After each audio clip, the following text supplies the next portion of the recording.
Good day, everyone, and welcome to another episode of Tracy Takes On. For our many viewers, although they may be few, you are all used to me being joined by panelists, and today we're going to do something a little bit different. We will not be joined by our panel. Instead, part of this show is going to be dedicated to our guest, and I'm going to let her introduce herself. Go ahead, ma'am.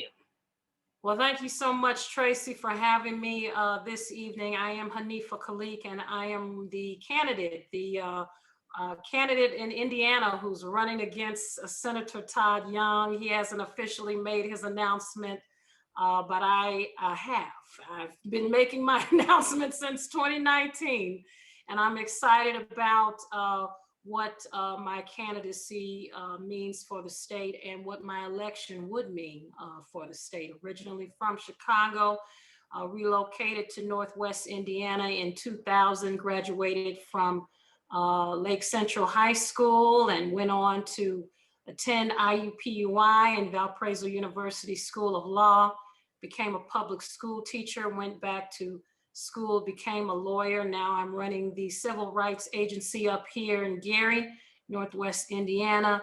And I'm also professoring, doing a little adjunct professor. I'm an adjunct professor at IUN. And I also have the pleasure of running a social service that assists low-income individuals with finding legal information assistance. And we also provide mental health referrals as well. So.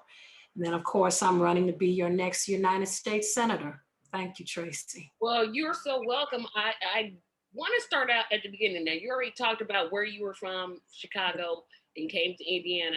What made you want to run? Because I don't think anybody wakes up and says, gee, let me run for United States Senate. That's a good idea.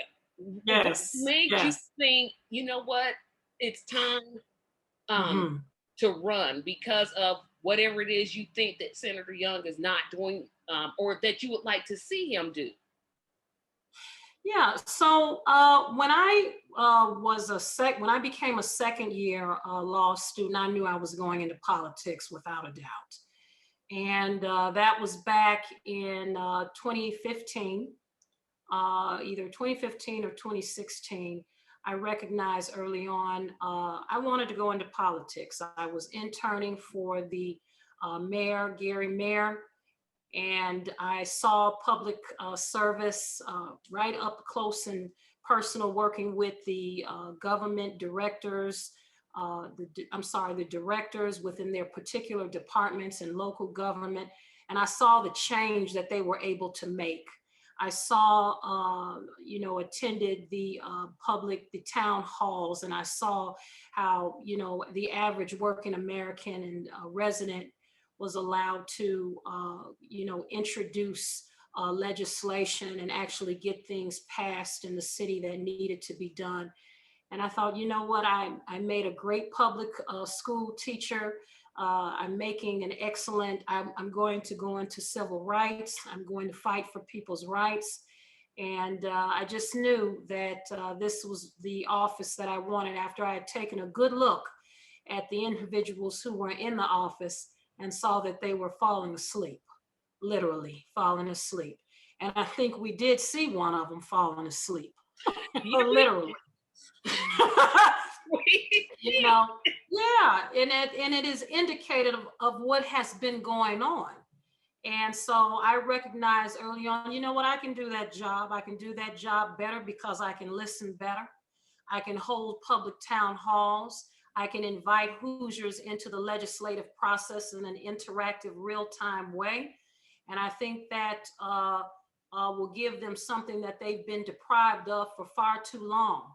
You know, when you have individuals pulling in millions of dollars, and even set that aside, you've got them making close to $200,000 a year, and they can't even meet with you. They can't even hold a meeting. I'm on my 13th public meeting this next Hoosier Hour with Haneefah that I have coming up for the 2nd District. I'll be on my 13th public meeting that I've invited the public to come and talk and exchange conversation and information.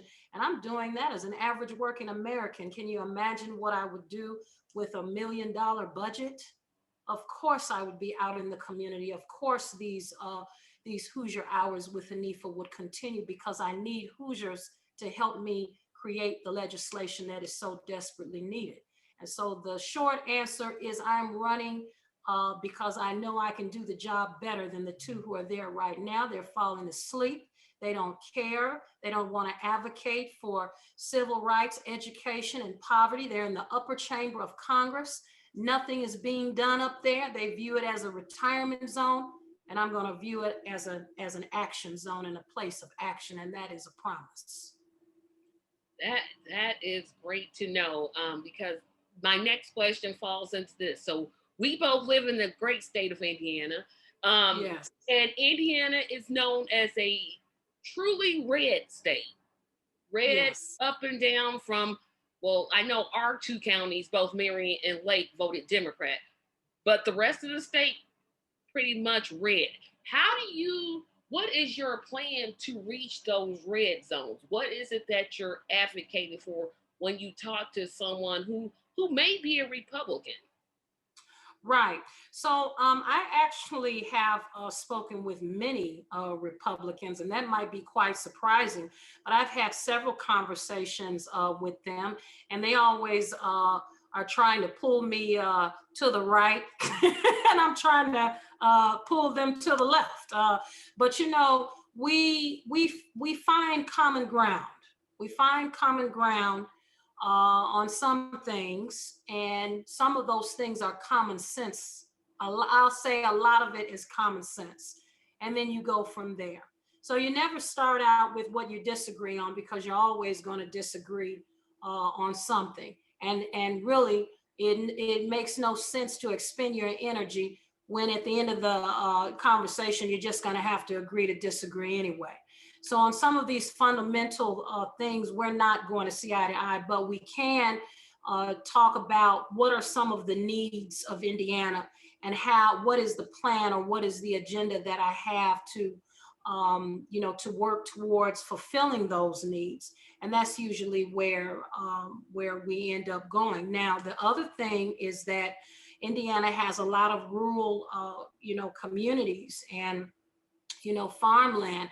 So my campaign has, every day we have been trying to reach out to farmers. We've been trying not just to people in the metropolitan areas, but we have really been trying to reach out to individuals who live in these rural communities who might be Republicans, but we still invite them to our meetings. We still reach out to them and try to have some form of conversation with them. And I was speaking with a Republican, in fact, just the other day, and she told me, I just can't see voting for a Democrat at all. And I said, well, I think what we need to do is, first of all, let's see if we agree on this one thing.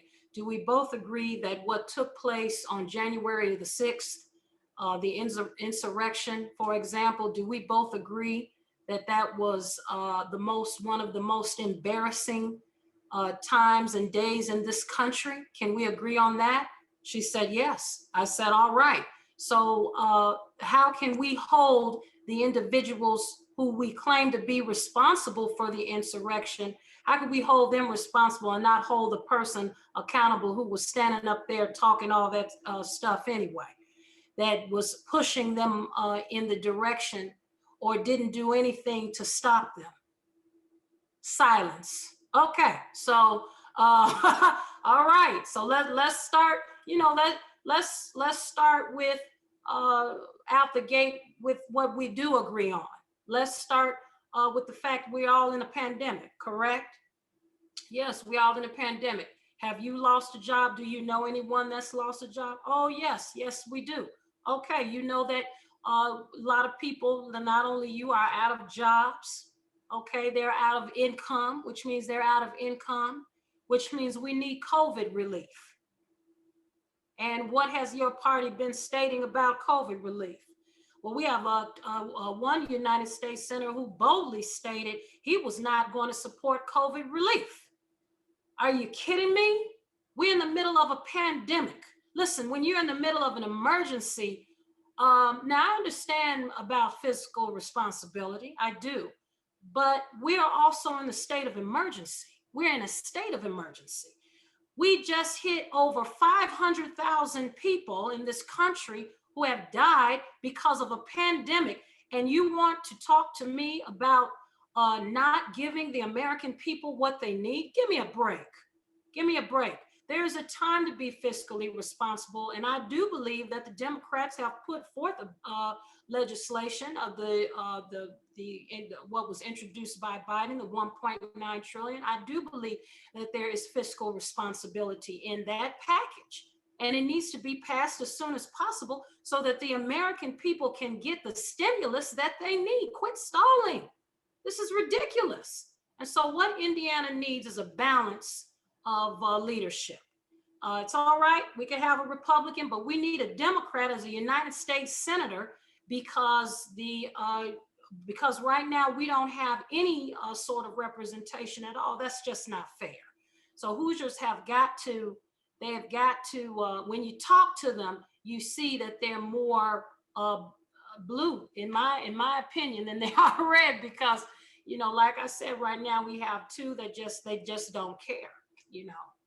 Absolutely. Now, another question I'm always fascinated by when someone says they're running for office is, where do you find the volunteers who have to do all of the footwork that is necessary? And the reason I ask that question is I've always dreamed of not running for office. I do not want to run for office, but I've always wanted to work I have no desire. I have absolutely no desire. But I've always wanted to work in a campaign. I've always wanted to work in it, but I've never found the right local campaign that I could get behind. Where did you? I'm pretty sure you might have found it through family and friends, but how did you go about recruiting the right set of people to do the things that need to be done on a daily basis? Yeah, so part of it is people coming across your vision and your cause. And a lot of people, well, I will say pretty much all of the volunteers that I have came across my cause, my vision with the campaign, and it personally aligned with their conviction. And so for them, it was a personal experience to read through my agenda and my policies, and to, follow my social media and hear some of the things that I'm saying about several different topics, and to be able to say, oh my God, finally, someone who believes in, that climate change, somebody who believes, that our use of fossil fuels needs to be diminished over time. Somebody who understands the minimum wage needs to be higher than $7. Give me a break. Somebody that is now embodying. So it really isn't even about me. It's about the ideology and about what this campaign means, not only for the state of Indiana, but what my votes would mean as it translates in the United States Senate, how my votes will reflect the concerns, of our democracy. And so they come in and they say, what can I do to help? What can I do? Of course, they're a team, and they come together and they decide, well, when do we have time to assist Haneefah? And, what kind of time can we carve out? Because obviously, it's not going to be, the campaign is not at the level that, we can provide, salaries, of course, because we're grassroots and we're building up to that. So individuals who come in and volunteer, they're here for the cause, they're dedicated to the cause, they dedicate as many hours as they can, and what they can't, we don't worry about. But it gets done as a team. And so collectively, I've got about, right now, I would say I have maybe close to maybe altogether between 60 and 70 volunteers. And then maybe about 10 of them are individuals who have maybe more time than what the other volunteers have to put towards the campaign. So they've organized themselves into something that is a workable, turns itself into a workable, almost like a machine. Yeah, and right now you're in the process of collecting signatures. And for the people who, oh, not yet. Not yet. Not yet. Or you're going to start it? This summer, okay. The petitions will be released. Okay. So yes. So for the people who are watching in Indiana, you have to get, and please correct me if I'm wrong, you have to get a certain amount of signatures per congressional district. I believe the amount is at 500? 500 registered voters. So you haven't started collecting signatures yet, but you're going to be starting. Yes, yes. And in order to sign my petition, you must be a registered voter. I can't stress that enough. You've got to check your registration right now. Don't wait until May 2022 or November 2022. Regardless if I'm on the ballot or not, you have got to check your registration. And if you can check with your friends and your family first, ask each of them this week, are you registered to vote? When they start talking politics, just stop them for a minute and say, are you a registered voter? And if the answer is no, then you tell them where to go. You tell them to all they have to do is just go to Indiana Voters.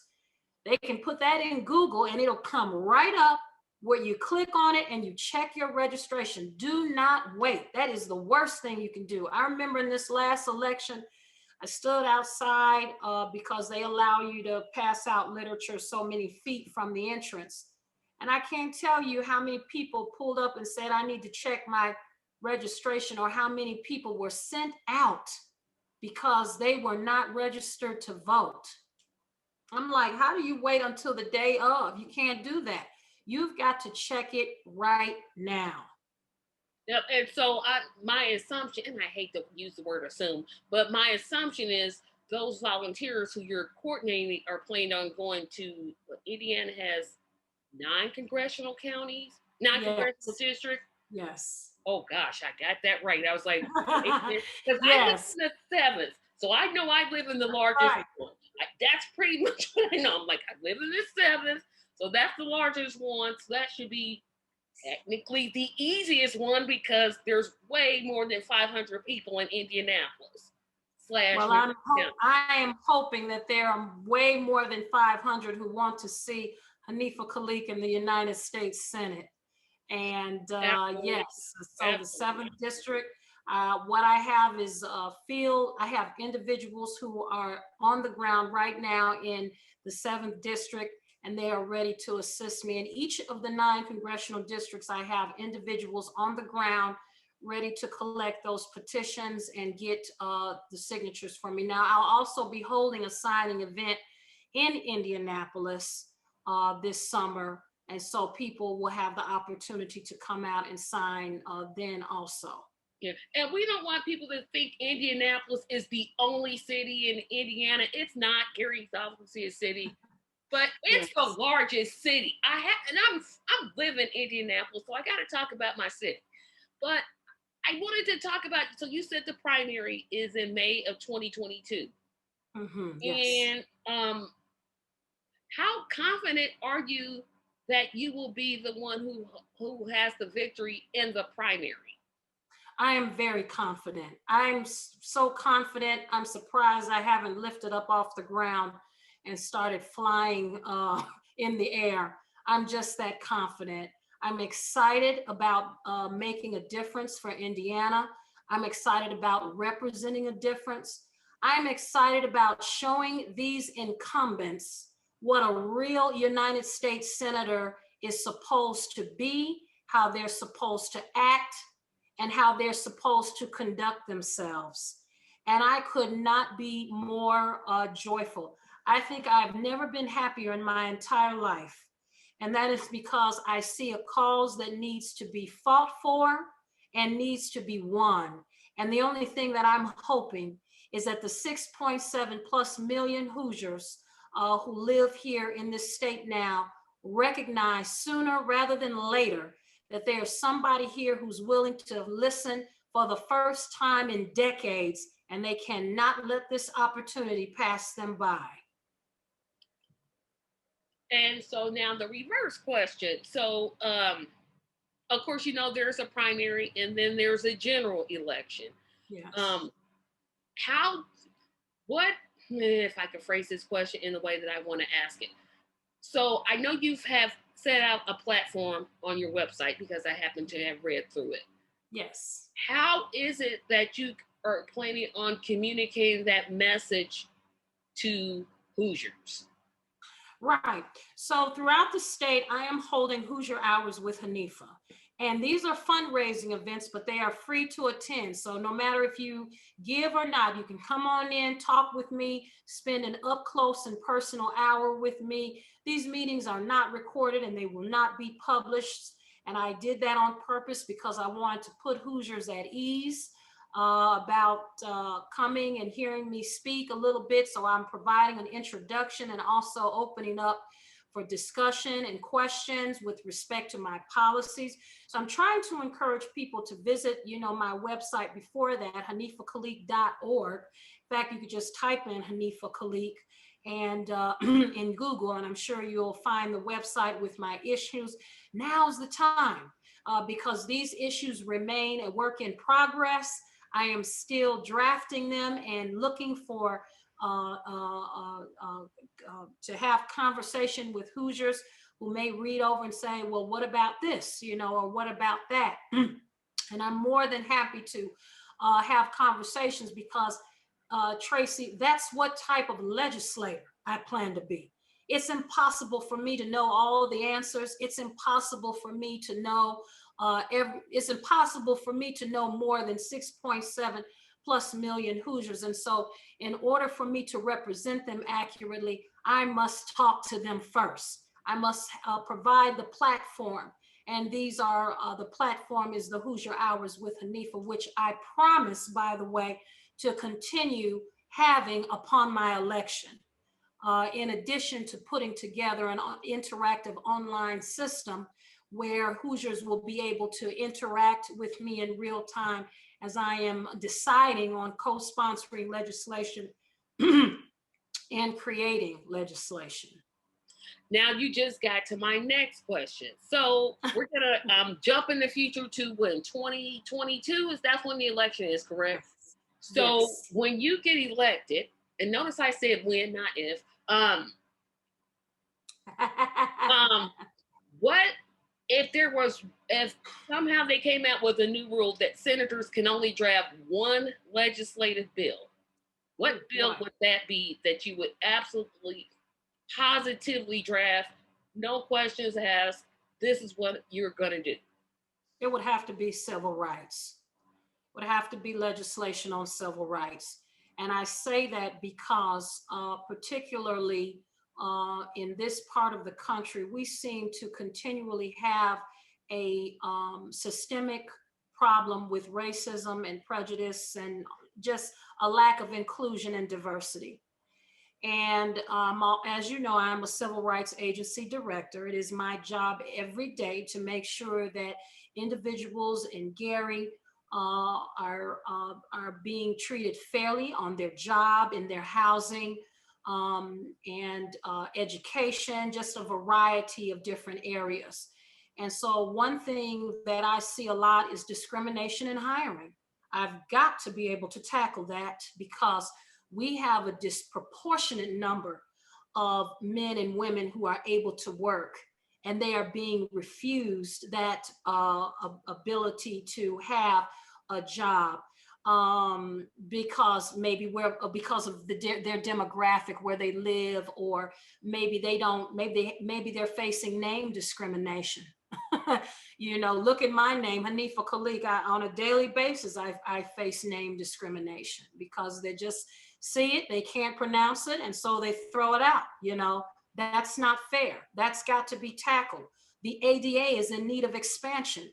The fair housing law needs to be expanded to include age and retaliation and all of these things. The same way you've got the EEOC with their protected classes need to be the same.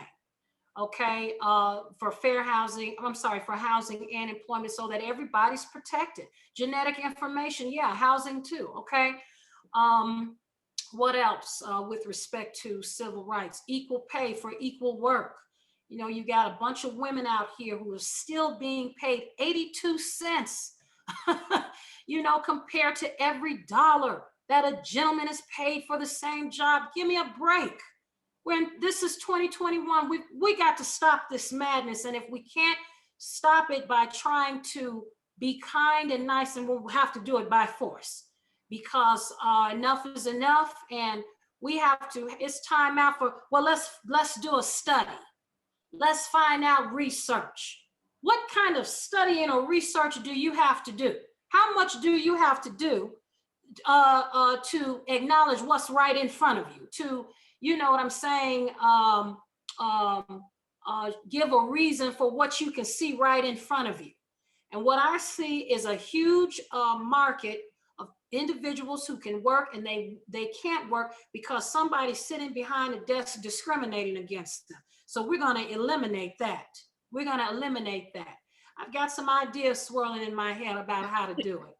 Well, I'm glad you gave an expounded answer, because civil rights, I had never thought about it in terms of gender equity, but I'm like, oh, as soon as you said, I'm like, oh yeah, that's right. Gender equity would count under that. So right. Thank you for that. But you know, I want to turn my attention to I know that campaign, no, I don't, because I've never campaigned. I've heard campaigning can be a trial. Oh, yes. Yes. And I've heard that people with families have a more difficult time campaigning because they're dedicating so much time. Yes. How much time per week are you dedicating, and how is it affecting your personal life? And yes. Don't answer the question and I'm taking time away from your family. Just answer for everybody else. No, I'm joking. Go ahead.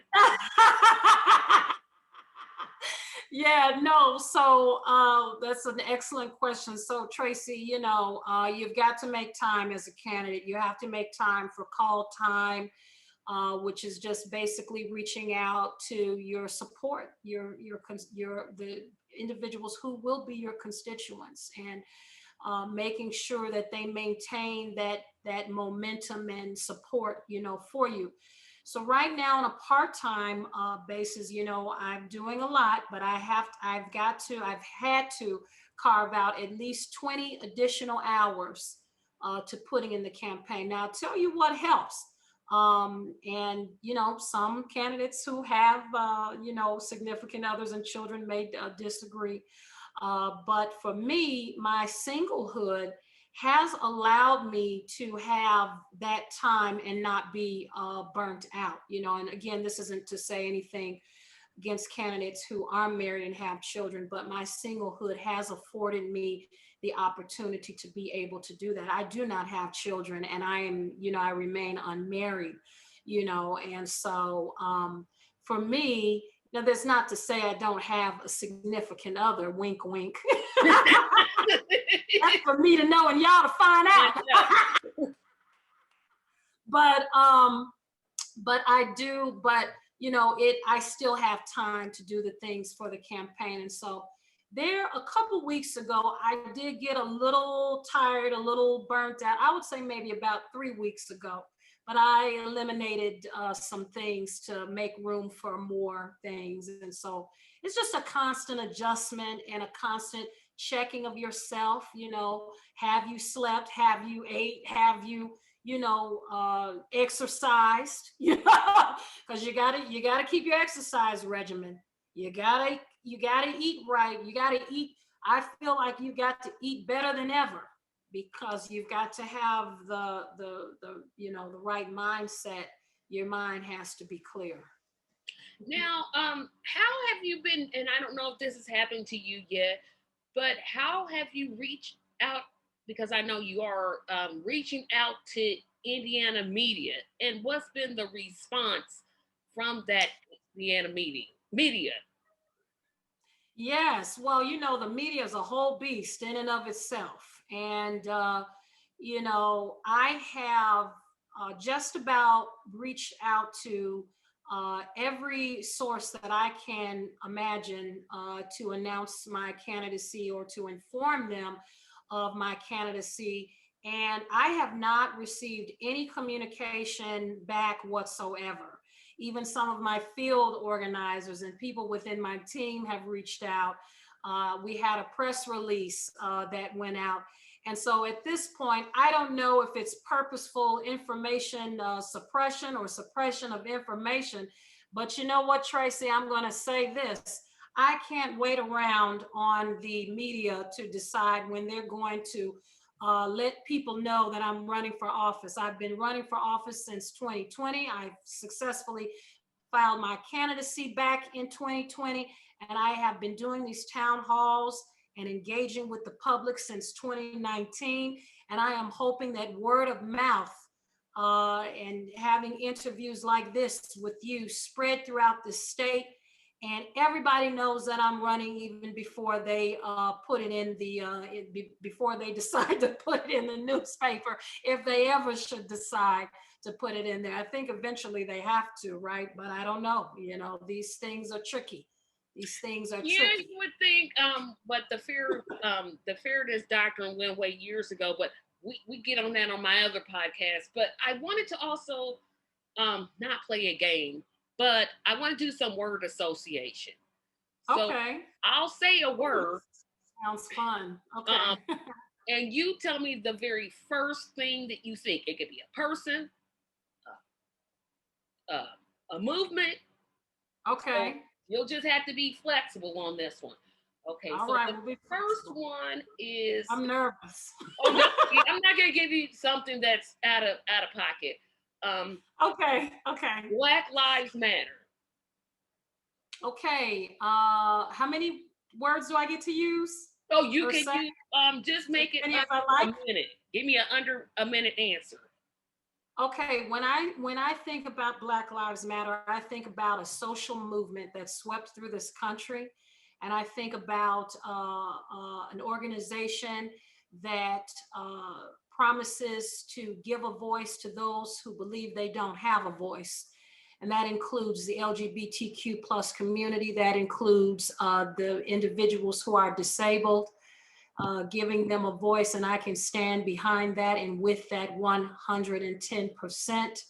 And I think that over this summer, they really were there and showed strength for many people who feel that they have not had a voice. Okay, next word. Next. You're gonna say Trump? that deacon. I knew it was coming. You know it. I had to ask about our person that lived at 1600 Black Lives Matter Plaza. You know, when I hear the name Trump, it's not a good feeling. It's not a good feeling. And I just really, I don't know if when he first decided to run for president, if this was his intention, but it has certainly become a name that causes division and hurt, pain for a lot of people, and also for me. And you know, I guess that's just his legacy now. He has not at any time that I can see truly made any corrections that were worth remembering. That, you know, about his legacy and what has been perpetuated. You know, if I saw the destruction and damage, you know, if I saw that there was destruction and damage being caused by something, I said, you know what I would do? I would be responsible, and I would say, oh, wait a minute.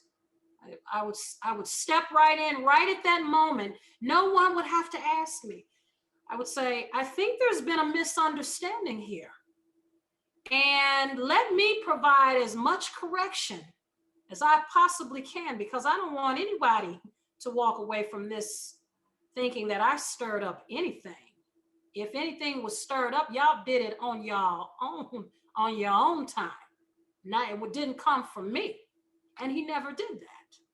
He did do it maybe a couple times for a few seconds, but that whole please stand by, stand back, and stand by. Give me a break. Yeah, we're gonna move on to the next. I'm like, she's about to explode. So next, about to explode.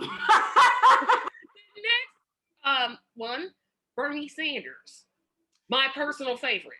But yes. You know, when I think about Bernie Sanders, I don't only think about him sitting there in his cool mittens. I think about, I meant that as a joke. No, when I think about Bernie Sanders, I think about a gentleman who's been fighting for a long time in our United States Congress, and he has been doing it with strength. He represents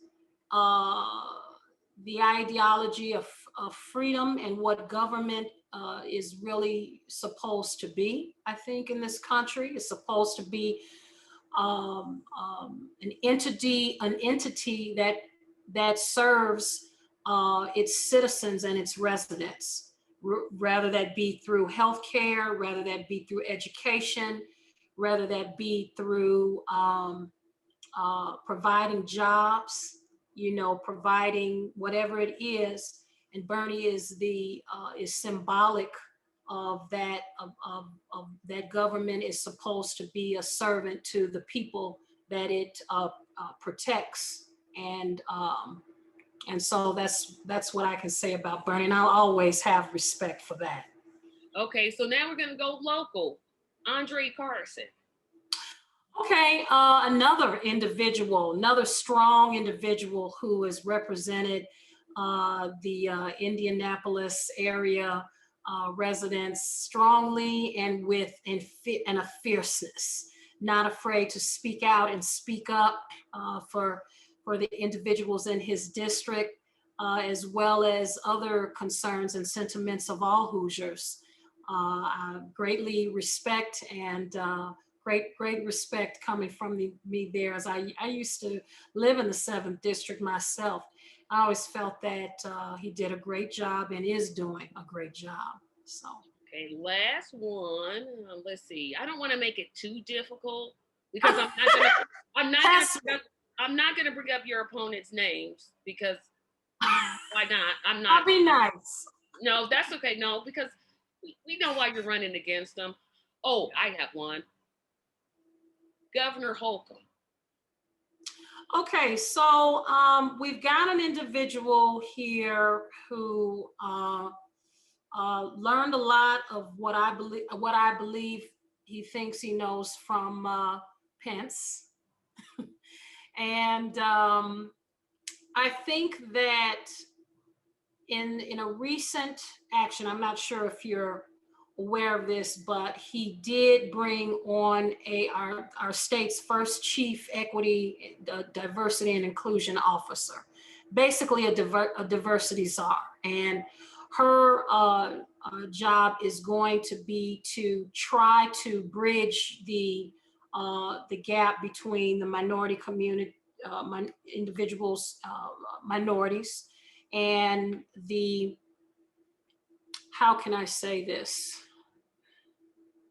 The landscape of Indiana, which I think if you're an outsider looking in, or even a person who's been living here or from here, you don't view this as a place of opportunity for minorities.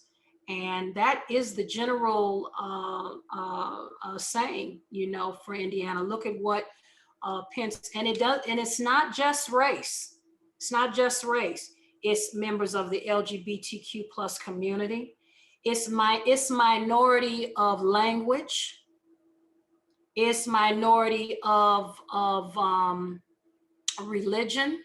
Individuals who may be practicing Muslims, or maybe, you know, if you're not a Christian, the landscape does not, you know, look well. The general idea is that the landscape is not fit for, you know, minorities of any kind.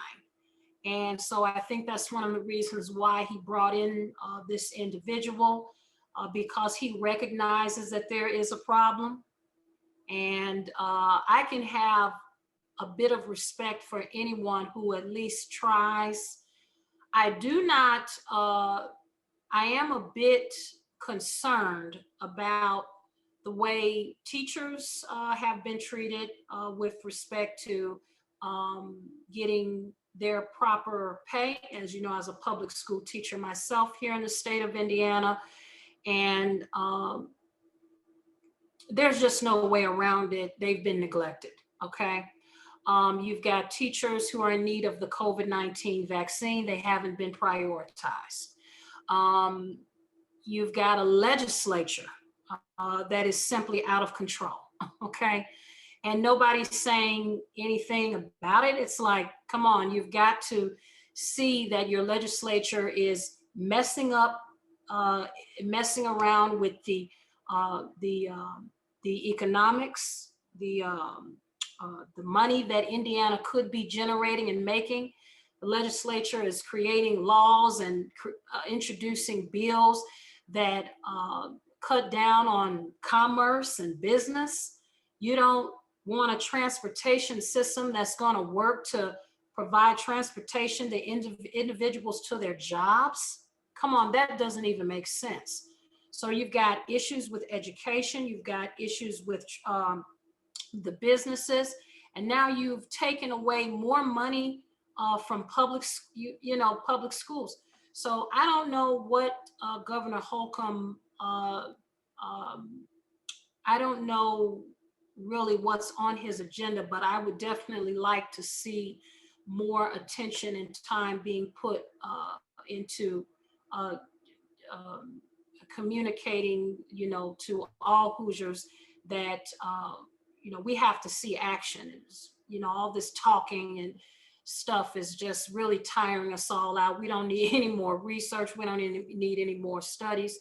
And then part of the problem is reaching out to Hoosiers and letting them know, do you know why this is happening? This is happening because of the legislature. Stop voting these people in.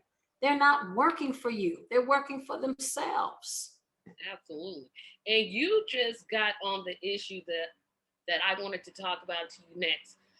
The recent incident at our state house. And for the people watching the podcast, you don't live in Indiana, so unfortunately, my home state did not make me proud in this instance. A couple of Republican officers decided to boo a legislator of color. Well, no, let me just say, they decided to boo a Black person.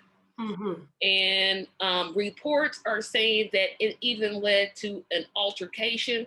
Now, of course, one side is debating that, and the other side is saying, no, there definitely was a physical altercation. When did it come to this? I don't know if the Republicans feel like they're emboldened by Trump to start doing this. And I don't know why the governor hasn't came out and said, we're better than this. I'm not understanding his lack of response. And I'm not understanding why at least some Republicans haven't come out and said, you know what, we're better than this. I'm sorry about this. It hasn't happened. I don't know whether it's not happening because they're Black, which is what I think, or they're completely ignorant, or a combination of both. My feeling is that a lot of times we don't talk about things that we don't understand, or that we are uncomfortable, that make us uncomfortable, or we feel that may reflect on us badly. Maybe we just don't know what to say or what have you. But my advice is, if you don't know what to say, find somebody who can help you figure out what it is that you need to say, so that something can be said to deter this type of activity. And what I read, because of course I wasn't there, none of us were there, but we did read accounts.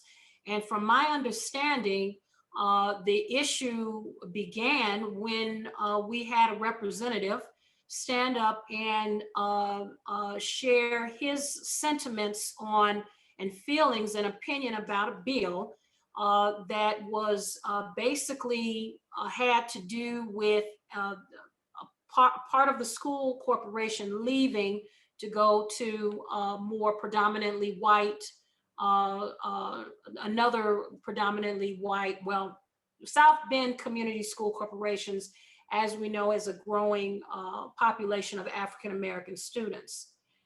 And so the bill was to allow this township to basically disannex or separate itself into the, I believe it's the John Glenn Corporation, which is more predominantly white.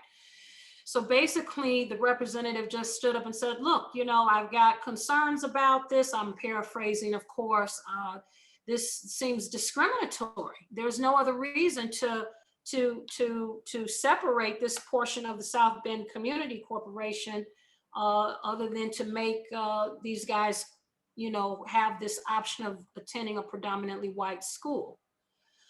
And that is when individuals from the other side began to berate. They began to boo and be disrespectful to their colleague who was still speaking. And not only is it disrespectful, but it's just simply unprofessional, okay?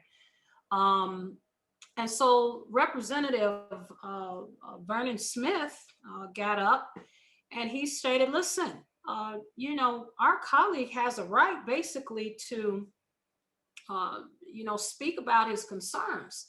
And from what I could see is that then they began to disrespect Vernon Smith, you know, and boo him. And, you know, as he began to talk about his experience of having to deal with, you know, racism in this state, even, you know, as a representative. And so they began to continue the booing and being disrespectful. This was also on the day that the Indiana Black Caucus members decided to wear African garb in celebration of Black history.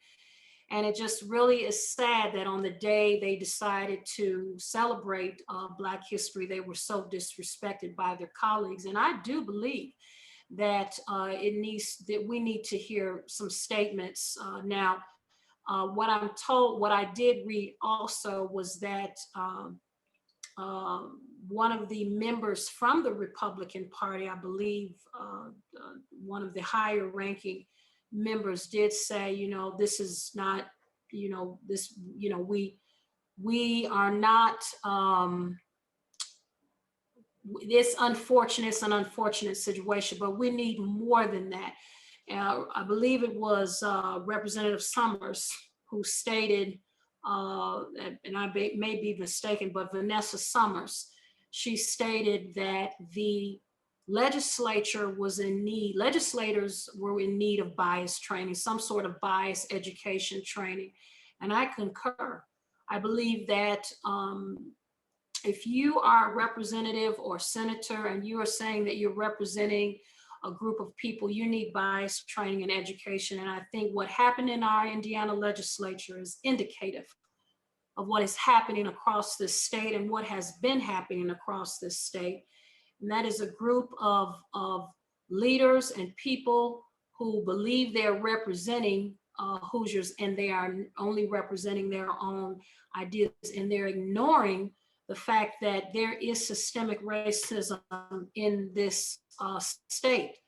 You know, when you can boo and say, oh, that doesn't really exist, that's not really there. Well, that's the first indication that you do not understand history, and you do not understand the fact that there are minorities in your state who are not having, you know, as much opportunity extended to them if they were part of the majority class. So to sit there and just ignore and to say, oh, that doesn't exist, that's not there.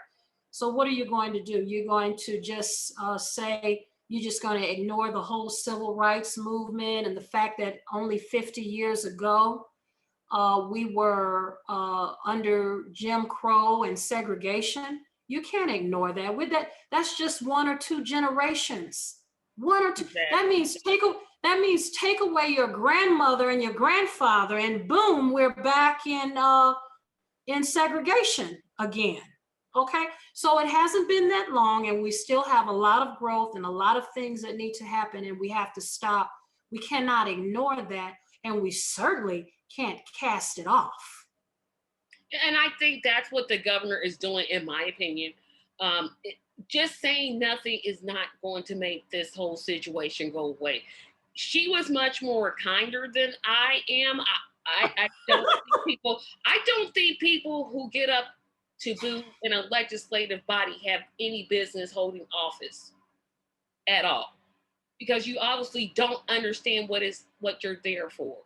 Even Yes. if he got up and said the most ignorant of things, at least listen to him and say, okay, this is why I disagree completely with what this person said. No, you don't do that. You decide to boo. So they're showing me this. The Indiana Republican Party is definitely continuing to show me exactly who they are. Exactly who they are. And again, um, to be fair, if any of them are out there and watching this, I would be very glad to sit down with you and you tell me why you think booing is acceptable, or if you or why you haven't spoken out against those legislators, why they haven't. I don't know if we can censor in the state, but we can certainly criticize publicly. We can say no, we don't agree with that, and that's not being done.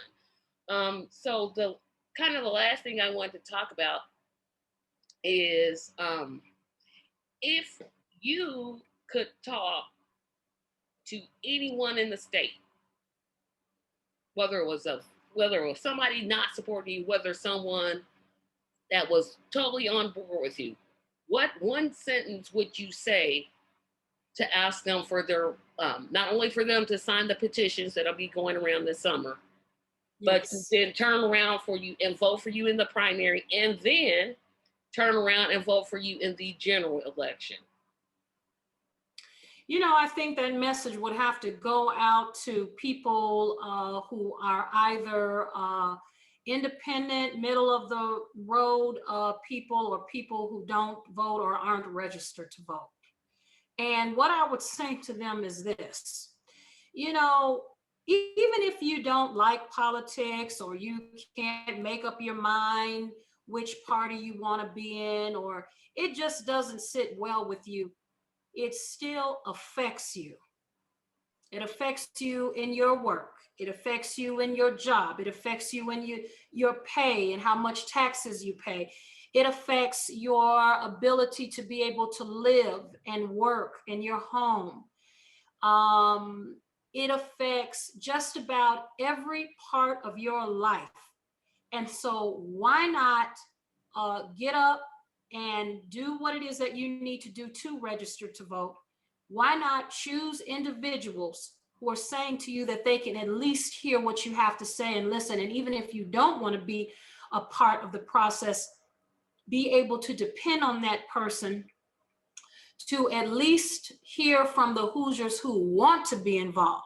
Right now, we have 2 United States senators who won't even reach out to those who want to be involved. That's the problem. Every single meeting that they have, just watch them. Just watch what I say. Every meeting they have is for VIP, or you have to be paid. Or you have to pay, or the audience is targeted. For example, the other day, Senator Todd Young, he held a public virtual. It was the first public virtual meeting I've ever seen him have. And it was for individuals. It was for what occurred in Myanmar, where you had a coup and they kidnapped the nation's leader. And so you have a community of individuals in Indianapolis who were concerned about that he took the time to meet with. And that is the first public virtual meeting that I've seen him hold. And I thought to myself, he must be seeing all these public town halls that I'm having. And finally said, you know what, I'm going to have one.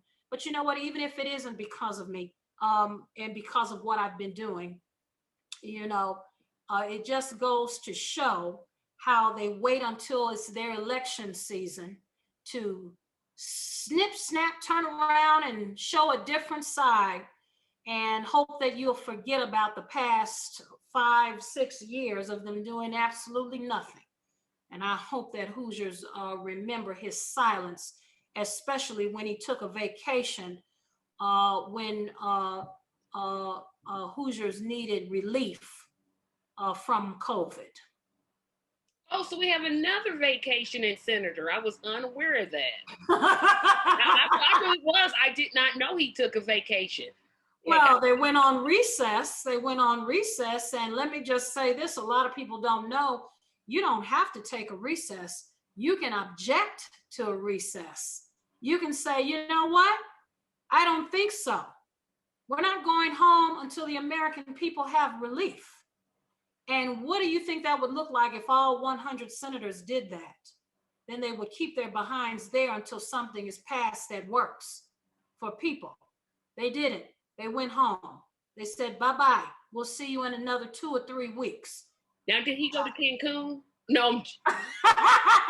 See, audience, I'm sorry. I did not mean to ask. See, that was wrong. That was wrong. That was wrong. That was No, it wasn't. No, it wasn't. What did he stay within the state of Indiana? Mr. Cruz, Senator Cruz should be ashamed of himself. He should be ashamed of himself. He went sunbathing while his Texans were standing in line for food and water. Shame on him. That's no senator. He needs to get out of there. That's what he needs to do. I think his time is up. And I hope that when Texans have the opportunity, you know what somebody said, I'm praying for Texans. I'm praying for Texans too. And you know what I'm praying for them? I'm praying for them that they choose a new leader and a new set of leaders, because obviously the ones they have there right now aren't helping the situation. They're making it worse. Get rid of them. Get rid of them. A message for Indiana. Okay. And so I did not think this was going to take the entire hour. I thought, oh, this would be 20 minutes. But I had so many questions, and I'm so thankful that you answered them all. So last question, and if you could stay a few minutes afterwards, I got some additional ones I don't want to ask on air. Sorry, everybody, but I can't ask these questions on air. But the last one I can ask is, one, spell your name so everybody can Google it. And then tell everybody how they can follow you on social media platforms. Certainly. So the spelling of my first name is Haneef, as in Frank, AH. And the last name is Khaaliq. That's Khaaliq.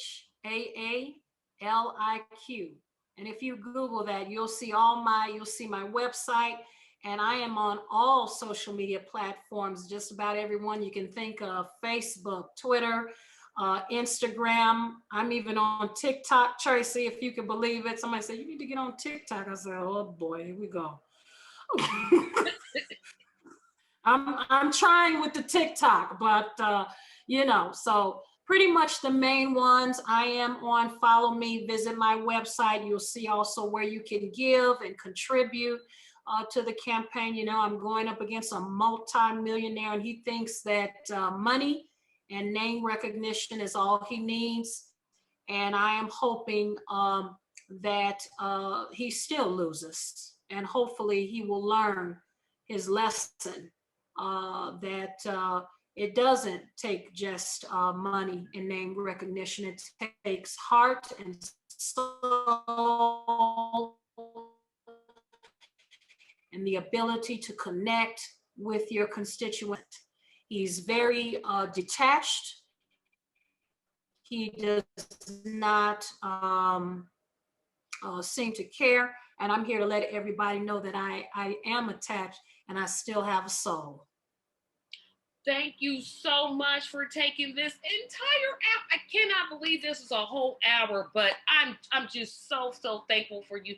So everyone, make sure you visit on the websites, like she said. And of course, for this channel, please like, share, comment, subscribe, and support us on Patreon. We definitely need your support. I will see you next week when the whole panel comes back. Thank you all so much, and I'll see you all next Friday. Bye-bye. See you later.